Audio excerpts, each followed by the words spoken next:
하나님의 말씀 요한복음 1장 14절 한 절만 보겠습니다. 말씀이 육신이 되어 우리 가운데 거하심에 우리가 그의 영광을 보니 아버지의 독생자의 영광이요 은혜와 진리가 충만하더라. 아멘. 성탄절을 축하합니다. 옆에 분들 멀리 떨어져 앉아 있지만 바라보면서 메리 크리스마스, 성탄을 축하합니다. 인사 한번 하겠습니다. 오늘 우리가 올해 성탄절을 맞이했습니다. 최근에 성탄절을 보면 좀 차분해지는 그런 측면이 있는 것 같습니다. 예전에는 12월에 들어서면 길거리에 화려한 성탄 장식들도 많이 볼 수 있었고, 물론 교회도 장식을 하지만 교회뿐만 아니라 백화점이나 거리의 상점들, 번화가의 상점들도 성탄절 장식을 아주 화려하게 했었습니다. 그리고 거리마다 상점들마다 큰 소리로 크리스마스 캐롤을 틀어놓고 그래서 지나가는 사람들이 지나가면서 성탄절이 다가오는구나 하는 그런 기분들을 느낄 수가 있었습니다. 그런데 최근에는 성탄절 장식들을 하는 것도 많이 줄어들었습니다. 그리고 성탄절 장식을 하더라도 예전처럼 그렇게 화려하게 하지 않고 그냥 간단하고 소박하게 이렇게 하는 모습들을 봅니다. 그리고 지난 12월 한 달을 지내오면서 거리에서 크리스마스 캐롤이 울려 퍼지는 것을 한 번도 들어본 것이 없는 것 같습니다. 그만큼 성탄절이 예전만큼 그렇게 화려하지 않고 아주 소박하고 차분해지는 그런 측면이 있습니다. 그런 모습을 보면서 한편으로는 아쉬운 마음이 들기도 하면서 또 한편으로는 또 긍정적인 그런 측면도 생각하게 됩니다. 아쉬운 점은 예수님을 믿는 우리들에게나 믿지 않는 사람들에게나 성탄절은 항상 축제의 날이었고 모든 사람들이 즐거워하는 날이었는데 성탄절이 돼도 그런 즐거워하는 분위기가 없다라는 것에서 좀 아쉬움을 느끼게 됩니다. 믿지 않는 사람들도 성탄절이 되면 메리 크리스마스 하고 서로 인사하면서 그러면서 예수님이 이 땅에 오신 것에 대해서 이야기하고 또 생각할 수 있는 그런 기회가 됐었었는데 예수님이 오신 성탄절을 축하하는 그런 분위기가 사라져버리면서 오히려 세상 사람들에게 예수님에 대한 이야기를 하거나 예수님을 전하면서 다가갈 수 있는 그런 기회들마저도 줄어드는 것이 아닌가 하는 그런 아쉬움과 섭섭한 마음이 한편에 있습니다. 또 다른 한편으로는 긍정적인 면도 있는데요. 그동안 성탄절은 참 어떻게 보면 성탄절의 참 의미와는 상관없이 너무 세속화되어 버린 그런 측면들이 있었습니다. 세상 축제의 날이 되어가지고 예수님과는 전혀 상관없이 그냥 들뜨기만 하고 산타 할아버지가 성탄절의 주인이 되고 아이들은 예수님이 오신 날이 무슨 의미인지 모르고 그냥 선물 받는 날이라고 생각하고 선물만 기다리는 그런 분위기가 되고 또 연말과 겹쳐 있으면서 그냥 연말연시 분위기를 들뜨게 하는 그냥 어떻게 보면 좀 액세서리 같은 그런 역할을 하는 그런 측면이 있었는데 그런 거품들이 다 사라지고 정말 예수님을 믿는 사람들만이 예수님이 오신 참 의미를 생각하면서 성탄절을 진정으로 의미 있게 보내는 측면이 있지 않는가 하는 그런 생각을 하면서 오히려 그렇게 성탄절을 맞이하는 것이 또 맞지 않나 하는 그런 생각도 한편으로 해봅니다. 그래서 아쉬운 마음이 한편에 있으면서도 또 바르게 우리 믿는 사람들이 성탄절을 온전하게 지키는 것이 더 중요하지 않나 하는 그런 생각도 해봅니다. 오늘 성탄절을 맞이하면서 오늘 우리가 읽은 요한복음 1장 14절 말씀을 중심으로 성탄절의 참 의미를 한번 새겨보려고 합니다. 오늘 우리가 읽은 말씀의 첫 어절을 보니까 말씀이 육신이 되었다라고 이야기합니다. 이것이 예수님이 이 땅에 인간이 되어 오신 그것을 단적으로 표현해 주는 말이고 성탄절의 참 의미를 우리에게 되새겨 주는 말입니다. 말씀이 육신이 되었다. 어떻게 보면 쉬운 말인 것 같으면서도 참 어려운 말이기도 합니다. 이 말씀이라고 번역한 헬라어 단어는 로고스라는 단어입니다. 로고스, 아마 여러분들이 들어보시기는 많이 들어보았을 것입니다. 근데 이 로고스라는 말이 그 단어 한 단어만 가지고 보아도 결코 쉬운 말이 아닙니다. 헬라에 우리가 잘 아는 철학자들, 아리스토텔레스나 소크라테스나 이런 사람들이 이 로고스에 대해서 많은 이야기들을 했는데, 이 헬라 철학자들의 생각 속에, 그리고 헬라 철학자들이 이야기하는 이 로고스라는 단어는 어떻게 보면 그 개념을 한마디로 표현하기가 참 어려운 단어입니다. 어떤 철학자는 로고스를 이야기할 때 이 세상 모든 사물을 다스리는 우주의 대원칙과 같은 그런 개념으로 사용을 했습니다. 이 우주는 전체적으로 돌아가는 큰 원리가 있는데 그것을 지배하는 가장 커다란 거스를 수 없는 우주의 큰 기운, 뭐 이런 것이 로고스다라는 식으로 이렇게 이야기를 합니다. 또 어떤 철학자는 인간의 이성적인 생각과 판단을 내 모든 기준이 되는 그런 절대적인 신념, 잣대 이런 것을 로고스로 이야기를 합니다. 또 어떤 사람들은 이제 신을 믿는, 하나님을 믿는 사람들은 이 세상의 모든 것을 다스리고 주관하는 인격적인 신, 그것도 여러 신들이 세상에 있다면 그 중에 제일 절대적인 권한을 가지고 있는 창조주로서의 가장 큰 권한이 있는 그런 신을 지칭할 때 또 이 로고스라는 단어를 씁니다. 그러니까 뭔가 우리 인간이 이해할 수 없지만 이 세상 모든 만물을 움직여가는 가장 큰 원리, 이 세상을 창조하신 신의 개념으로 로고스라는 단어를 쓰고 있는 것입니다.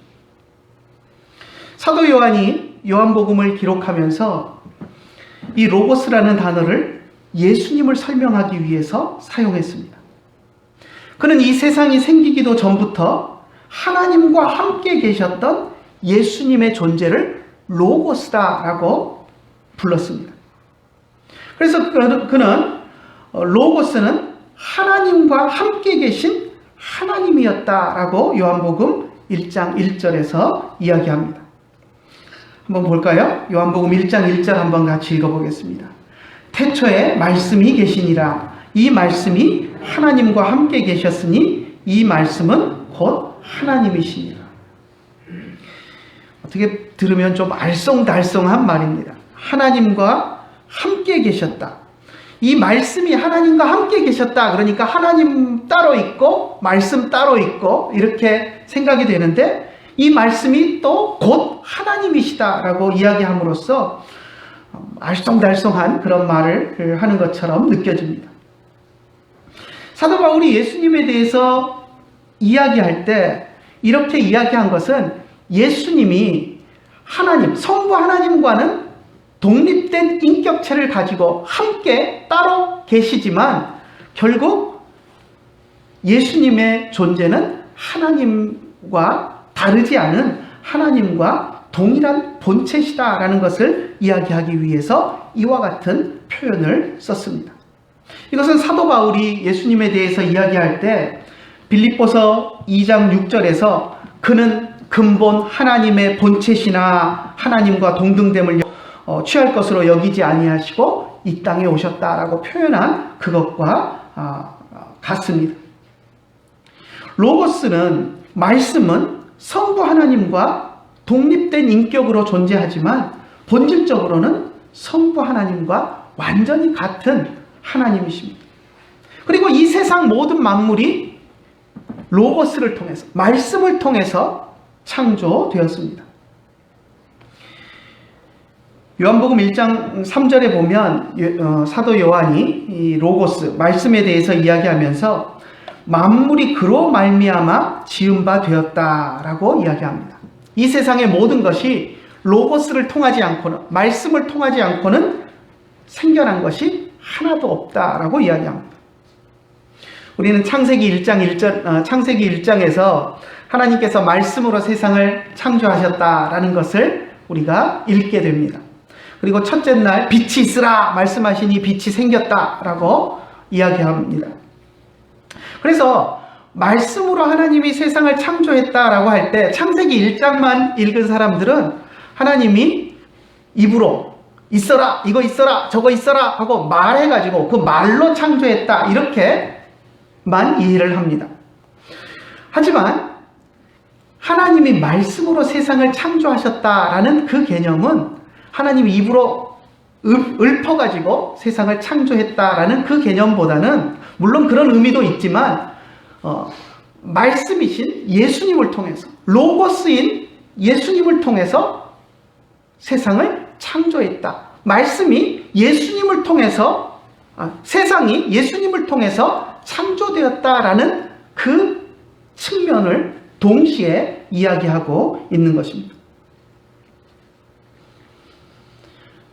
그런데 하나님이신 로고스가 육신을 가진 연약한 인간이 되어서 이 땅에 오셨습니다. 그것을 오늘 우리가 읽은 요한복음 1장 14절에서 이야기하고 있는 것입니다. 말씀이, 하나님이신 그 말씀, 로고스가 육신이 되어서, 육신을 입은 인간이 되어서 이 땅에 오셨다라는 것을 이야기하고 있습니다. 로고스이신 예수님이 이 땅에 육신을 가지고 오신 그것을 기념하는 날이 바로 성탄절입니다. 그런데 오늘 우리가 읽은 요한복음 1장 14절 보니까 말씀이 육신이 되었다라고 말씀하면서 그 다음에 육신이 된 그 말씀이 우리 가운데 거하셨다라고 이야기합니다. 우리 가운데 거하셨다라고 번역에서는 약간 의역을 해서 번역을 하고 있는데요.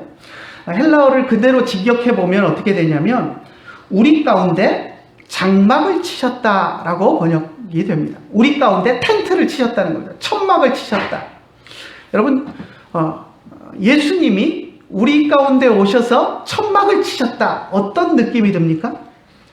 이것은 광야, 이스라엘 백성이 광야 천막 생활을 할 때를 생각나게 하는 표현입니다.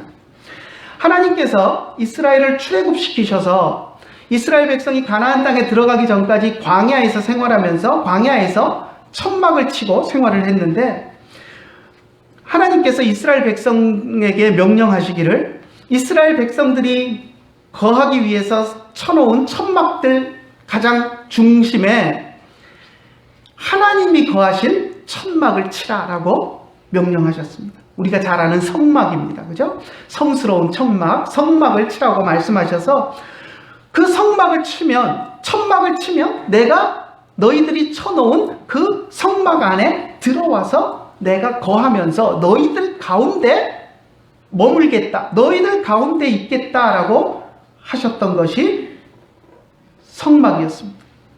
그 개념을 요한이 가져와서 광야에서 하나님이 이스라엘 백성 가운데 거하기 위해서 이스라엘 백성 가운데 천막을 치셨던 것처럼 예수님께서, 말씀이신 예수님께서 인간의 육신을 가지고 이 땅에 오셔서 우리 가운데 천막을 치셨다라고 표현하고 있는 것입니다. 그러니까 어떻게 보면 나중에 또 신약 성경에서 바울이나 베드로 사도나 이런 사도들이 우리의 이 인간의 육신을 이 세상에서 우리가 사는 천막, 장막으로 비유를 합니다. 그래서 이 세상 장막이, 우리 육신의 장막이 쇠하면 하늘에 새로운 처소가 있다, 뭐 이런 표현들도 쓰고 하는데요. 아무튼 그것처럼 우리 육신을 하나의 천막, 장막으로 또 비유해서 예수님께서 우리와 같은 육신을 입고 이 땅에 오셔서 우리 가운데 천막을 치신 것처럼 우리와 함께 사셨다, 거하셨다라고 표현하고 있는 것입니다. 예수님은 원래 하늘에 계신 하나님이십니다. 하늘을 경험하신 분이고 하늘을 자신의 집으로 삼으셨던 분입니다. 그런데 인간의 육신을 가지고 이 땅에 오셔서 사람들 사이에 실제로 살면서 거하셨습니다. 그렇기 때문에 말씀이 육신이 되어 우리 가운데 거하신 이 성탄의 사건은 인류 역사를 통해서 가장 놀라운 사건입니다. 2000년 전 이스라엘 땅 베들레헴에 예수님께서 처녀 마리아의 몸에 잉태되셨습니다. 하지만 이 일은 우연히 된 것이 아니라 하나님의 계획 가운데 수천 년 동안 준비된 것이었고 또 하나님이 계획하신 때가 되어서 이 땅에 실현된 것이었습니다. 그래서 사도 바울이 갈라디아서 4장 4절에 보면 때가 참에 하나님이 그 아들을 보내셨다라고 표현했습니다.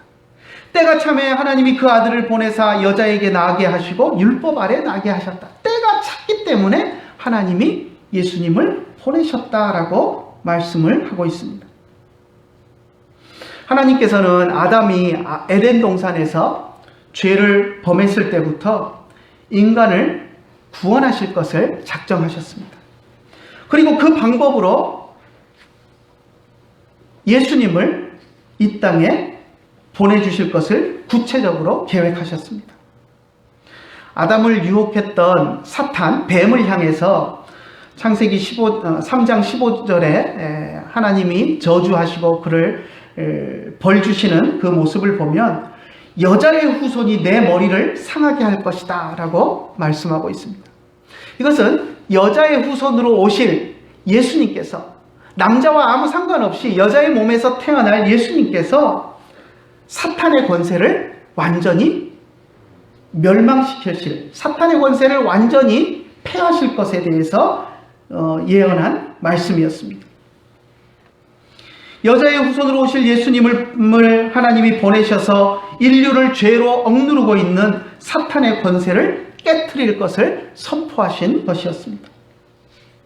이후로 하나님께서는 그 때를 준비하셨습니다. 예수님을 보내실 그 때를 계획하고 준비하셨습니다.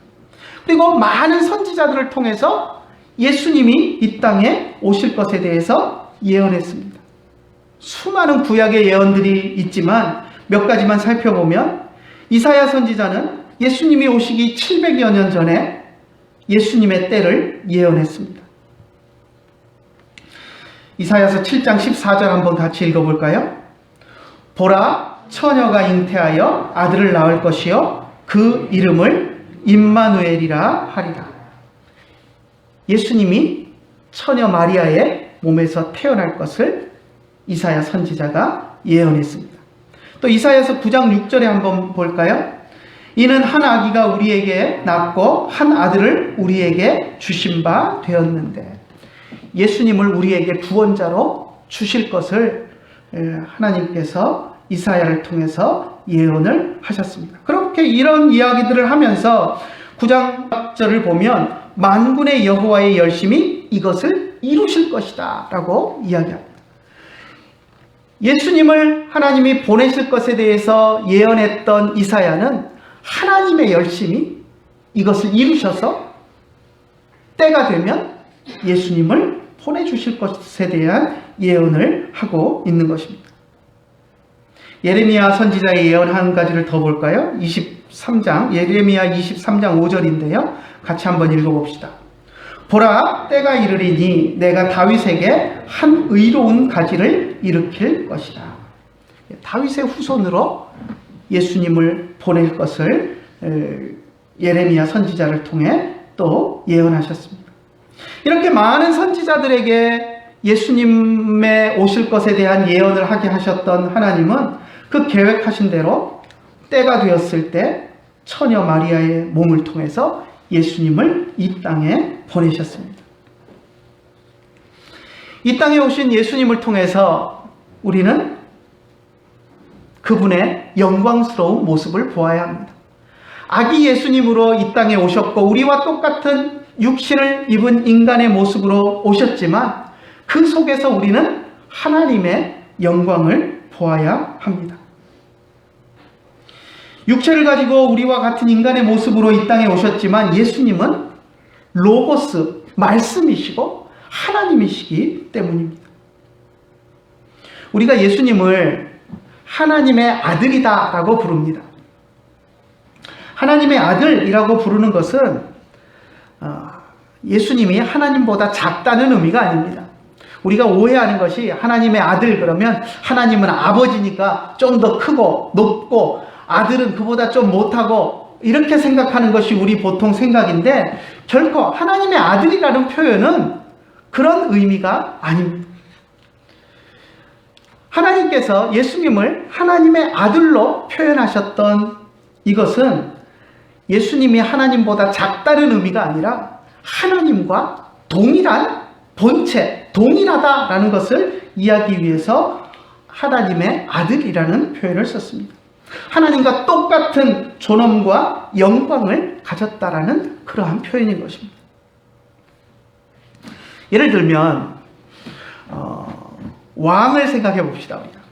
왕의 아들, 왕자죠. 그러면 왕자가 어디 가면 어떤 대접을 받습니까? 왕과 같은 대접을 받습니다. 왕의 아들이기 때문에 왕의 아들이라는 것은 곧 왕과 똑같다라는 그런 의미입니다. 왕의 아들을 소홀히 대했다가는 왕을 소홀히 대한 것과 똑같은 취급을 받게 됩니다. 그러니까 왕의 아들이라는 이야기는 왕과 똑같다라는 그런 이미지를 갖는 것입니다. 그래서 예수님을 예수님의 아들이라고 표현하는 것은 아버지만 못하다라는 작다, 아버지보다 작다라는 의미가 아니라 아버지와 똑같은 영광과 존엄을 가진 존재다라는 것을 표현하기 위해서 아들이라는 표현을 씁니다. 그래서 우리는 예수님을 통해서 하나님의 영광을 보게 됩니다. 다른 일을 통해서는 하나님의 영광을 볼 수 없습니다. 오직 예수님에게서만 우리는 하나님과 똑같은 영광을 볼 수 있습니다. 그래서 우리는 예수님을 하나님의 독생자다라고 부릅니다.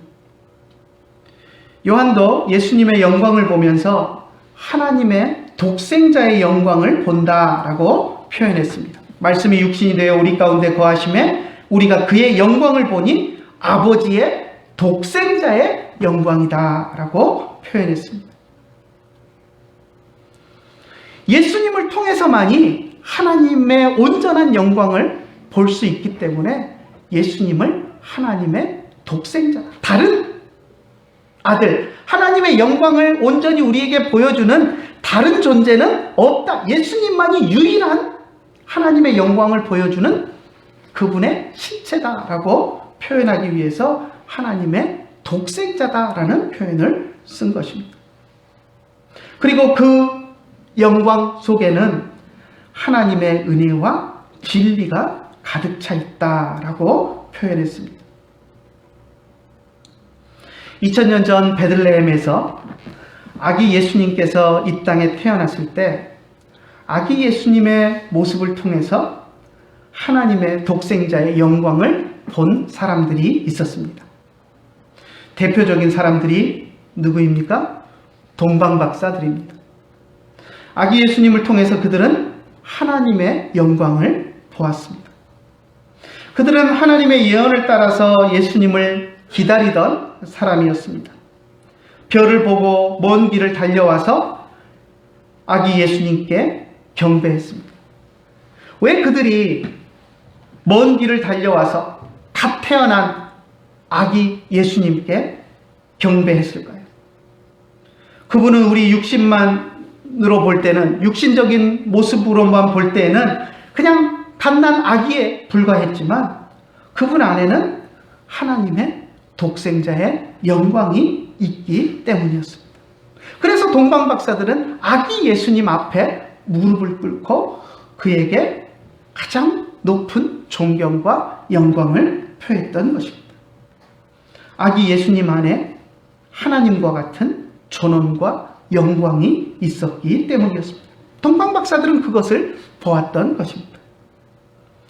예수님께서 태어나셨을 때 베들레헴 들에서 양을 치던 목자들에게 천군과 천사들이 나타났습니다.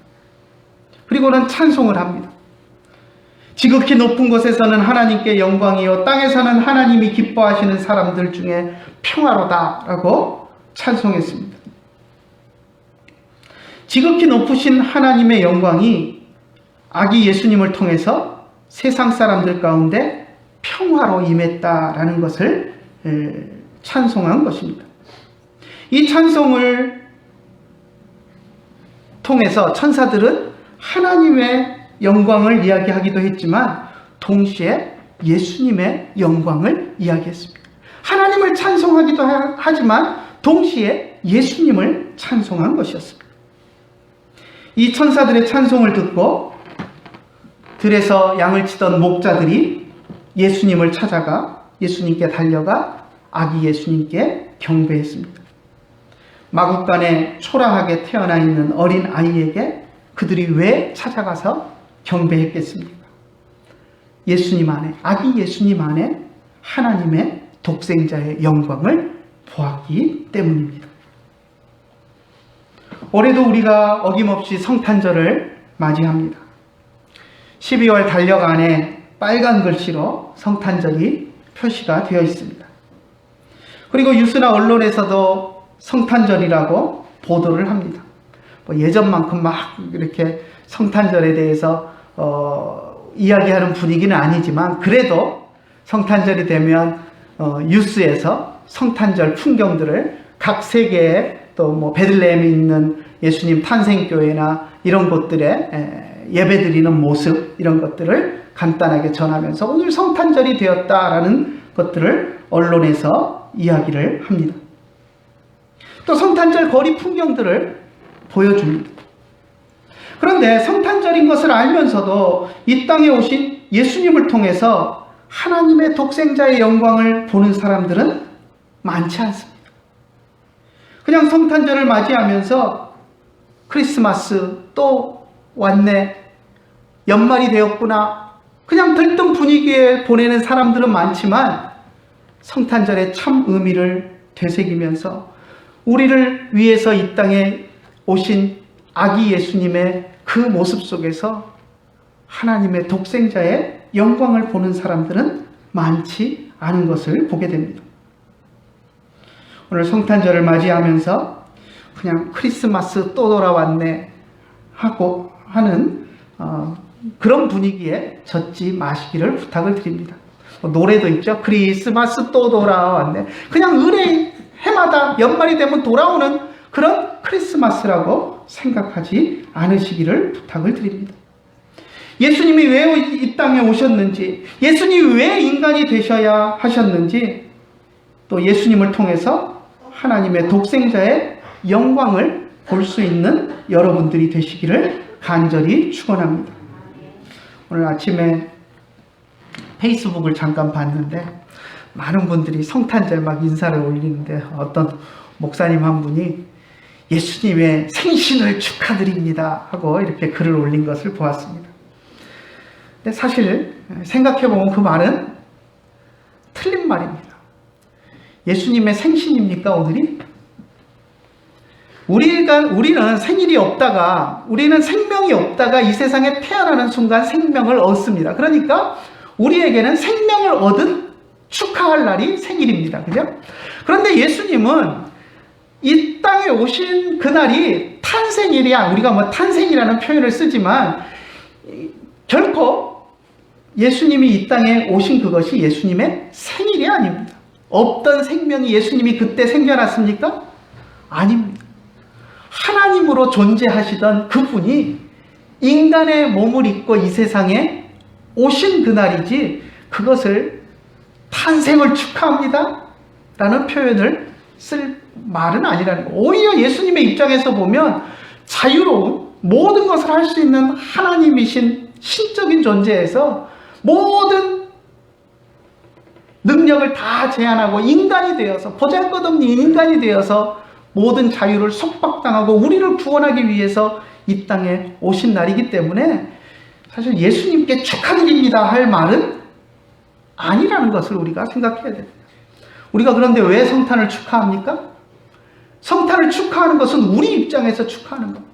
예수님이 오셔서 우리가 죄가 사해졌고 우리가 구원받았고 우리가 하나님의 백성으로 회복되었기 때문에 예수님이 오신 것이 우리 입장에서는 축하할 일이고 즐거워할 일이고, 하지만 예수님의 입장에서 예수님 생신 축하드립니다 이런 표현은 정말 맞지 않는 표현입니다. 그래서 우리가 성탄절을 축하하더라도 좀 잘못된 그런 표현들은 제거하고 왜 우리가 예수님의 이 땅에 오신 성탄절을 기뻐하고 축하하는지를 생각하면서 성탄절에 예수님을 통해서 우리를 구원하기 위해서 이 땅에 오신 그 예수님을 통해서 하나님의 독생자의 영광을 볼 수 있는 여러분들이 되시기를 간절히 축원합니다. 기도하겠습니다. 하나님 아버지, 은혜를 감사합니다. 오늘 우리가 예수님이 이 땅에 육신을 입고 오신 성탄절을 맞이하며 그 성탄절을 기념하고 축하하며 감사하는 예배를 주님 앞에 드립니다. 우리 예배를 받아주시고 예수님이 이 땅에 왜 오셨는지, 로고스이신 그분이, 하나님이신 그분이 인간의 몸을 입고 이 땅에 왜 오셨는지 우리가 그 의미를 생각할 수 있도록 인도하여 주시고, 예수님의 그 모습 속에 하나님의 독생자의 영광을 보며 우리가 하나님께 경배하고 또 예수님께 경배하며 예수님께 감사할 수 있는 성탄절이 될 수 있도록 인도하여 주시옵소서. 오늘도 귀한 말씀을 주시고 또 우리가 주님의 나신 그 날을 기념하며 또 그 의미를 생각할 수 있게 하여 주심을 감사드리며 우리 주 예수님의 이름으로 기도드리옵나이다. 아멘. 기쁘다 구주 오셨네. 만 백성 맞으라. 온 교회여 다 일어나. 다 찬양하여라. 다 찬양하여라. 다 찬양하여라. 구세주 탄생했으니 다 찬양하여라. 이 세상에 만물들아 다 화답하여라. 다 화답하여라. 다 화답하여라. 온 세상 죄를 사하려 주 예수 오셨네. 죄와 슬픔 몰아내고 다 구원하시네. 다 구원하시네. 다 구원하시네. 은혜와 진리 되신 주 다 주관하시니 만국 백성 구주 앞에 다 경배하여라. 다 경배하여라. 다 경배하여라.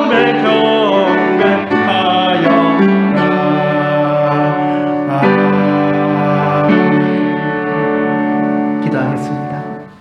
이제는 우리 주 예수 그리스도의 크신 은혜와 하나님 아버지의 한이 없으신 사랑과 성령님의 감화하시고 감동하시고 우리 가운데 교통하심이 이제 성탄을 맞이하여서 감사 예배를 드리며 주님의 오심을 마음속에 새기고 하나님의 백성으로 살아가기를 원하는 주의 사랑하는 자녀들 머리 위에 이제로부터 영원토록 함께 계실지어다. 아멘.